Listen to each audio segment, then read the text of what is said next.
आपका हमारे चैनल पे स्वागत है। इस वीडियो में हम आपको बताएंगे कि सुदर्शन चक्र भगवान शिव का है या भगवान विष्णु का है या भगवान श्री कृष्ण का है। क्योंकि सुदर्शन चक्र एक ऐसा अचूक अस्त्र था कि इसे छोड़ने के बाद यह लक्ष्य का पीछा करता था और उसका काम तमाम करके वापस छोड़े गए स्थान पर आ जाता था। चक्र को भगवान विष्णु की तर्जनी उंगली पर घूमते हुए बताया गया है। भगवान श्री कृष्ण की उंगली पर वो सुशोभित है। सभी देवताओं के पास चक्र होते थे। चक्र सिर्फ उस मानव को ही प्राप्त होता था जिसे देवता लोग नियुक्त करते थे। भगवान विष्णु को सुदर्शन चक्र कैसे मिला या भगवान श्री कृष्ण को सुदर्शन चक्र कैसे मिला, इसका उल्लेख हम आपको इस वीडियो में बताने जा रहे हैं। हम पहले भगवान विष्णु की बात करेंगे। भगवान श्री कृष्ण हालांकि दोनों एक ही हैं, पर भगवान विष्णु के पास कैसे पहुंचा और भगवान श्री कृष्ण के पास कैसे पहुंचा, इसका उल्लेख हम आपको बताने जा रहे हैं। एक बार जब दैत्यों के अत्याचार बहुत बढ़ गए थे, तभी सभी देवता परेशान होकर भगवान विष्णु के पास पहुंचे। भगवान विष्णु कैलाश पर्वत पर भगवान शिव की विधि पूर्वक आराधना की। आराधना करने के बाद भगवान शिव उनसे प्रसन्न हुए। वो लंबी सी कहानी है कि भाई वो फूल चढ़ाना था, कुछ फूल कम पड़ गए थे, तो भगवान शिव ने उनकी परीक्षा ली और फाइनली विष्णु की भक्ति देखकर भगवान शंकर बहुत प्रसन्न हुए और श्रीहरि के समक्ष प्रकट होकर वरदान मांगने के लिए कहा। तब विष्णु ने दैत्यों को समाप्त करने के लिए अजय शस्त्र का वरदान मांगा। तब भगवान शंकर ने विष्णु को सुदर्शन चक्र प्रदान किया। विष्णु ने उस चक्र से दैत्यों का संहार किया। तो इस प्रकार देवताओं को दैत्यों से मुक्ति मिली तथा सुदर्शन चक्र उनके स्वरूप के साथ सदैव के लिए जुड़ गया। और फिर भगवान विष्णु और श्री कृष्ण ने इस चक्र से अनेकों राक्षसों का वध भी किया है। अब सवाल यह है कि हकीकत क्या है। अब हम आते हैं भगवान श्री कृष्ण पर। चक्र को छोटा लेकिन सबसे अचूक अस्त्र माना जाता था। सभी देवी देवताओं के पास अपने अपने अलग अलग चक्र होते थे और उन सभी के अलग अलग नाम भी थे। शंकर जी के चक्र का नाम था भवरिंदु, विष्णु जी के चक्र का नाम कांता चक्र और देवी का चक्र मृत्यु मंजरी के नाम से जाना जाता था। सुदर्शन चक्र का नाम भगवान कृष्ण के नाम के साथ अभिन्न रूप से जुड़ा हुआ है। बहुत कम लोग जानते हैं कि सुदर्शन चक्र का निर्माण भगवान शंकर ने ही किया था, जो मैंने ऊपर आपको एक घटना बताई। प्राचीन और प्रमाणिक शास्त्रों के अनुसार इसका निर्माण भगवान शंकर ने किया था। निर्माण के बाद भगवान शिव ने इसे श्री विष्णु को सौंप दिया। जरूरत पड़ने पर श्री विष्णु ने देवी पार्वती को प्रदान कर दिया। पार्वती ने इसे परशुराम को दे दिया और भगवान कृष्ण को यह सुदर्शन चक्र परशुराम से मिला।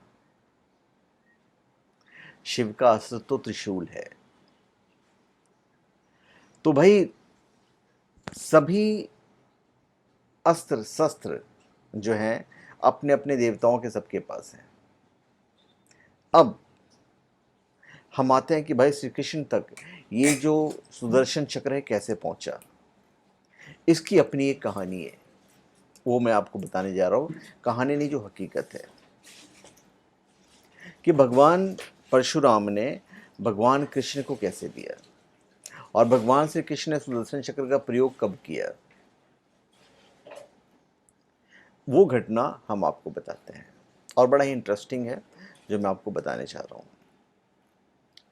देखिए, भगवान श्री कृष्ण गोमांतक पर्वत पर गए थे।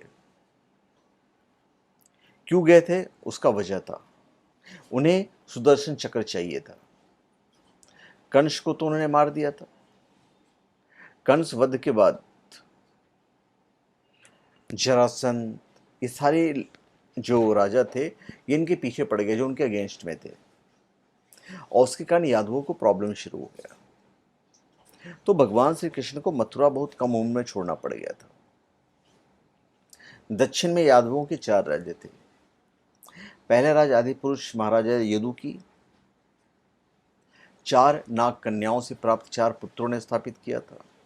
यह राज्य मुच्च कुंद ने दक्षिण ऋक्षवान पर्वत के समीप बचाया था। दूसरा राज्य पद्मावत महाबलेश्वरम के पास में था। यदुपुत्र पद्मवर्ण ने उसे सहाद्री के पठार पर वेन्या नामक नदी के तट पर बसाया था। उसके बाद पंचगंगा नदी के तट पर बसी करवीर नामक वेद कालीन विख्यात नगरी भी इसी राज्य के अंतर्गत आती थी। इस पर श्रृंगाल नामक नागवंशीय मांडलिक राजा का आधिपत्य था। करवरी नगर के दक्षिण काशी कहा जाता था ये, और इसके दक्षिण में यदुपुत्र सारस का स्थापित किया हुआ तीसरा राज्य था क्रौंचपुर। इस राज्य को वनस्थली राज्य भी कहा जाता था। और चौथा राज्य यदुपुत्र हरित ने पश्चिम सागर तट पर बसाया हुआ था। और इन चारों राज्यों में अमात्य विपृथु ने पहले ही दूतों द्वारा संदेश भिजवाए थे कि श्री कृष्ण पधार रहे हैं। अब पद्मावत राज्य में वेन्या नदी के तट पर भगवान परशुराम निवास करते थे। तो पहली मीटिंग में ही उन्होंने सुदर्शन चक्र नहीं दे दिया था। तो महेंद्र पर्वत से अर्थात पूर्व समुद्र से परशुराम नौकाओं में से अनेक शिष्यों सहित पद्मावत राज्य में आए थे। संपूर्ण आर्यावर्त में मंत्र सहित ब्रह्मास्त्र विद्या देने की क्षमता अकेले परशुराम में थी और वो सर्वश्रेष्ठ थे। अब भगवान श्री कृष्ण उनसे मिलना चाहते थे और उनसे मिलने के लिए कई नदियों को क्रॉस करके फाइनली वहाँ पहुँचते हैं परशुराम जी के पास। और सभी के स्वागत के लिए परशुराम द्वारा भेजे गए कंधों पर चमकते हुए परशु लिए 2 जटाधारी उन्हें रिसीव करने के लिए आते हैं। तो आश्रम के प्रवेश द्वार पर भृगुश्रेष्ठ परशुराम और सांदीपनी उनके स्वागत के लिए खड़े थे। दोनों ने श्री कृष्ण और दाऊ को गले लगा लिया था और आश्रम में परशुराम ने सभी को फलाहार खिलाया और रुकने की व्यवस्था भी वगैरह कर दी। तो यहाँ पे परशुराम जी कहते हैं कि मैं चाहता हूँ कि तुम अपने साथियों के साथ नैसर्गिक संरक्षण प्राप्त गोमंतक पर्वत पर चले जाओ। तुम्हारे लिए मैंने अब तक एक अमूल्य उपहार संभाल कर रखा है। एक्चुअली में वो सुदर्शन चक्र की ही बात कर रहे थे। वो कहते हैं कि मैं किसी और को तो दे नहीं सकता और तुमसे अच्छा योग्य मुझे कोई दिख नहीं रहा है, पर फिलहाल तुम गोमंतक पर्वत पर चले जाओ। अब भगवान श्री कृष्ण गोमंतक पर चले जाते हैं। अब यहाँ पर दाऊ और श्री कृष्ण ने अपने कुछ साथियों सहित संपूर्ण पर्वत को घूम घूम कर देखा, जंगल का मुआयना किया। अभी यहाँ एक ही माह हुआ था कि जरासंध को पता चल जाता है कि भाई श्री कृष्ण वहाँ पहुँचे हुए हैं। वो तो पीछे पड़ा हुआ था और अपनी सेना लेकर वहाँ पे धमक जाते हैं। अब यहाँ पर भयंकर युद्ध होता है और यहाँ पे जरासंध को भागना पड़ता है। जरासंध और शिशुपाल दोनों ही थे और दोनों को वहाँ से भागना पड़ जाता है। उनको इतना मौका ही नहीं मिल पाता है कि वो युद्ध की तैयारी करें। अब इस विजय के बाद एक दिन श्री कृष्ण अपने भाई दाऊ और साथी विपृथु और कुछ गिने चुने यादवों के साथ परशुराम से मिलने गए और उनको जरासंध के आक्रमण का हाल भी बताया। अब परशुराम कहते हैं कि हे श्री कृष्ण, मुझे तुम्हारी आंखों में अपना उत्तराधिकारी दिखाई दे रहा है और वो उपहार मैं तुम्हें सौंपता हूं जिसके तुम एकमात्र योग्य हो, जिसके बारे में मैंने तुम्हें पहली मुलाकात में बताया था। तब परशुराम अपनी आंखें बंद करके धीरे धीरे मंत्र बुदबुदाते हैं, वैसे मंत्र जो भगवान श्री कृष्ण ने पहले कभी नहीं सुने थे। और फिर तभी एक तेज प्रकाश के साथ संपूर्ण आश्रम चकाचौंध हो जाता है, सबकी आंखें चुंधिया जाती है। जब प्रकाश मध्यम होता है तब उन्होंने देखा कि परशुराम की दाहिनी तर्जनी पर 12 आरों वाला बजनाब गर घूमने वाला सुदर्शन चक्र घूम रहा है और उसे देखकर सभी चकित होकर भयभीत हो गए। परशुराम के तर्जनी पर घूमता हुआ चक्र स्पष्ट दिखाई दे रहा था। परशुराम ने नेत्र संकेत से श्री कृष्ण को नजदीक बुलाया, कान में कहा कि प्रत्यक्ष ही देखो इस सुदर्शन चक्र के प्रभाव को।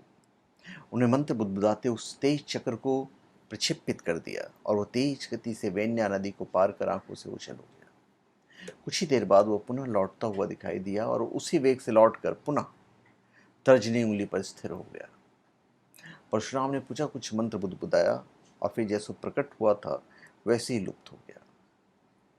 तब परशुराम ने श्री कृष्ण को आचमन कराकर उनको सुदर्शन की दीक्षा दी। कहा, कहते हैं कि आज से मेरे इस सुदर्शन चक्र के अधिकारी तुम हो गए। तो इस तरह भगवान श्री कृष्ण के पास पहुंचता है सुदर्शन चक्र और कहते हैं परशुराम की, हे वासुदेव, इसकी जन्म कथा तो तुम जानते ही हो। सबसे पहले शिव के पास था, इससे त्रिपुरासुर की जीवन लीला समाप्त कर दी गई थी।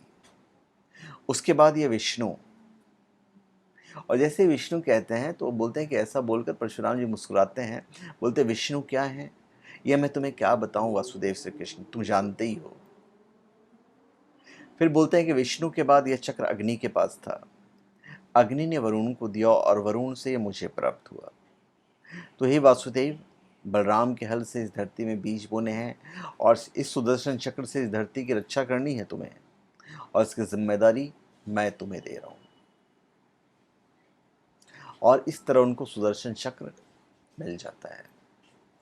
अब सवाल था कि भाई सुदर्शन चक्र का पहला उपयोग भगवान श्री कृष्ण ने कब किया। ये मैं आपको नेक्स्ट वीडियो में बताऊंगा। तो धन्यवाद, आप सबका हमारे चैनल पे स्वागत है। आप हमारे चैनल पे सब्सक्राइब करें और अपने कमेंट दीजिए। धन्यवाद।